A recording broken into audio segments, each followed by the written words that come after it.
Despite promises from the administration and from this congressional majority to lower prices for struggling Americans, this terrible bill will do the opposite, making things indefinitely and infinitely harder for families that are struggling just to make ends meet.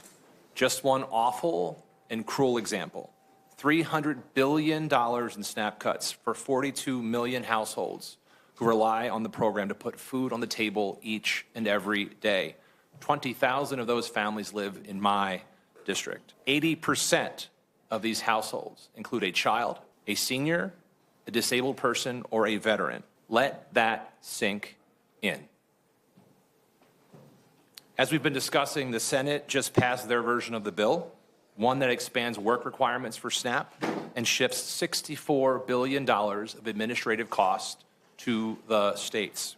It also granted, as you all discussed earlier, at least temporarily, an exemption to both these impossible burdens to just two states, Hawaii and Alaska. We have to start by asking ourselves if this bill is so awful that it requires outright exemptions to certain states in exchange for votes, as has been reported by multiple media outlets and discussed in this room. Why are we passing it in the first place? But if you insist on passing this big, ugly, cruel bill, I'm offering two amendments to H.R. 1 that would extend these waivers to every state in the country. Because what's good enough for Hawaii and Alaska should be good enough for your home state of North Carolina, Chairwoman Fox, to Mr. McGovern's beloved state of Massachusetts. To be clear, I do not support this bill. I do not support gutting SNAP benefits and other lifelines like Medicaid and utility assistance for Americans who are struggling with higher costs. I do not support ballooning the deficit.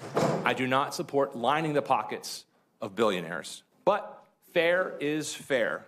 And if House Republicans insist on these misguided SNAP cost shifts, which states, by the way, will not be able to cover, and redundant work requirements, we must allow states to obtain an exemption.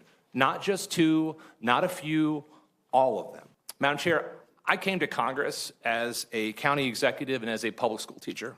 I saw the devastating effects of hunger firsthand, especially for our kids. I worked hard to address food security, and we leveraged SNAP dollars and braided it with both state and local funding to ensure that every kid could receive a free breakfast and lunch.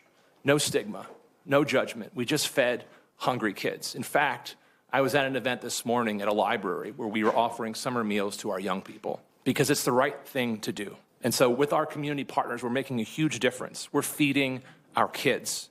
But this heartless bill threatens to undo the progress we've made. It literally will take food from the mouths of our kids. So I ask my amendments be made in order and be adopted.